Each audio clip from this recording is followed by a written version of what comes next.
Hello and welcome to this video where I show you how to make your very own Brigit's Cross. Here's what it looks like when it's all finished.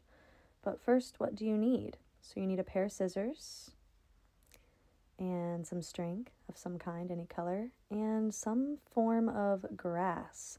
I'm using ornamental grass. You've probably seen it. It's decorative grass that people use at residence, businesses. And so you just need about a handful of ornamental grass. You can collect it off the ground like I am here, but you can also take your scissors and chop off a few pieces if there's not any lying on the ground. And this is a plant that gets cut down every year before the new growth comes, so it doesn't hurt it to cut it off.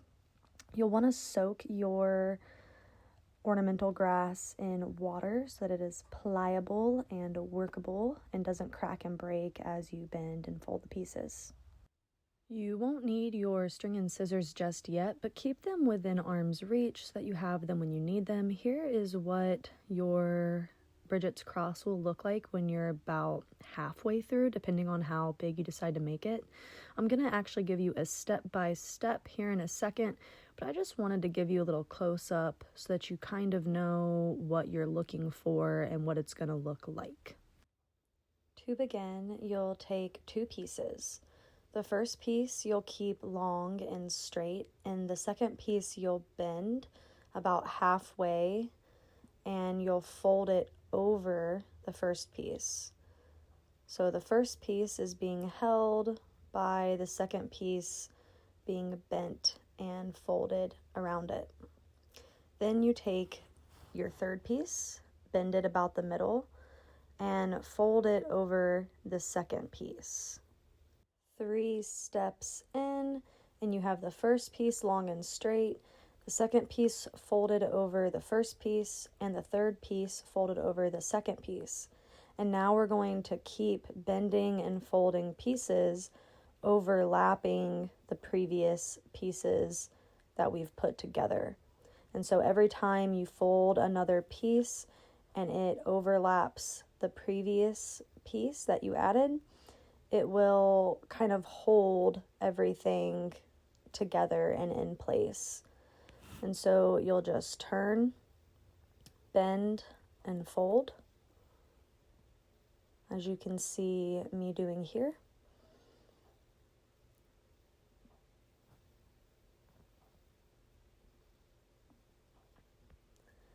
And you may have to do it a few times. You'll eventually get the hang of it, and it'll kind of look like this. You'll start to make this square-like pattern.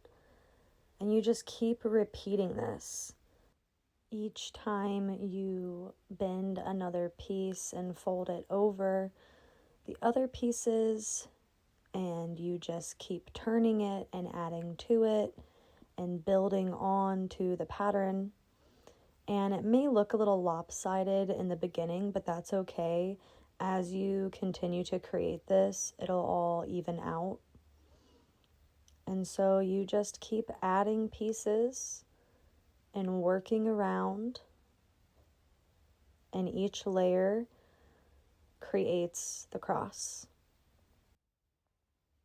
And so your project will look something like this. And you can make your cross as big or as small that you feel called. You basically just keep adding on layers until it's the size that you desire. I recommend getting the pieces as close together as you can because they're wet as you're working with them, and so they've expanded a little bit. And then when they dry, they'll get a little bit smaller. Then we go on to tying the edges. You can see on the left side, I'm using my water cup to help me hold everything so that I can work hands-free. And then on the right, I actually don't even need anything to hold the pieces together. They're just kind of staying on their own. So you take a string of your choice, any color. You can choose a color based on your intention, but there's no right or wrong here. And I choose to tie little bows, but you can tie your string just in knots if you'd like. I suggest tying it in a knot before tying it in a bow if you do choose to put a bow on it. So that way, if the bow does come undone, your whole project isn't unraveling. And these crosses are symbolic of a portal. And so the tradition is that you place your Brigit's cross above a doorway or entryway or pathway of some kind. And I see placing a Brigit's cross above a doorway being similar to placing a horseshoe above a doorway. People will put horseshoes above their doorways to symbolize the horseshoe holding luck and some of that luck dumping out on the person as they walk through the doorway. So you'll want to make sure that you put a loop on one of your ties so that you're able to hang it up. So once you've tied all 4 sides, you then place your loop at whichever side of your choosing. You can hold it up to kind of see what you want to be the top. And then once you get your loop on there, you can trim off the edges. Now, sometimes I like to leave the edges on. It depends on the ornamental grass that I'm working with and if it has a lot of like curl and funky shapes to it. I kind of like leaving it on. But as you can see here, there's not as much curl to these pieces, and so I actually like the clean cut look better. I also think the clean cut look is what is considered to be traditional, but it's up to you on what you like to do. And as you can see, I'm leaving about 1 inch to 2 inches of space after my tie. Once you trim off the edges, your Brigit's cross is complete, and then you can decide where you want to hang it. Again, choosing a doorway or a pathway is what is traditional, and I like to choose one that I'm going to walk through often. So that way, every time I'm walking through that doorway and I see that Brigit's cross, I can be reminded of my intentions for this life and how I want to show up in the world.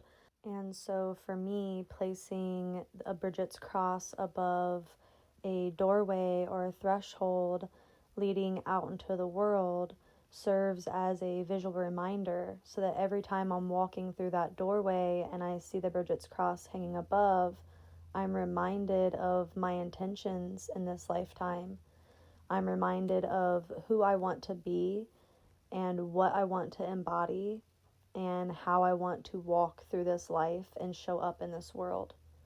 And so the final step is just placing your Brigit's cross above a doorway. It can be centered or off to the side.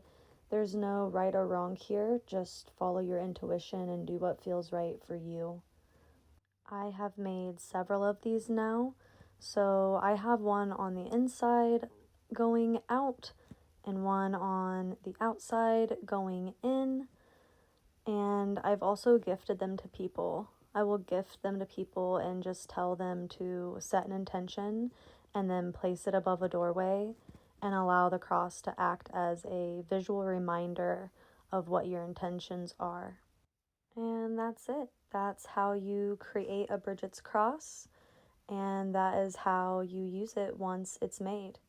Have fun crafting, have fun creating, and remember always that you are powerful, you are divine, you are sacred, you are loved, and you are love. Nature-based spirituality can be practiced by people of all faiths and belief systems. It is not a religion, but rather a way of relating to spirituality and to the natural world. It's about reconnecting in to the earth and her cycles and aligning our spiritual practices with the current season and cycle of the earth. If you want to know more about this, you can watch videos in my playlist called Nature-Based Spirituality. One final thought, remember always that you are loved and you are love. Remember to be the love, spread the love, and I love.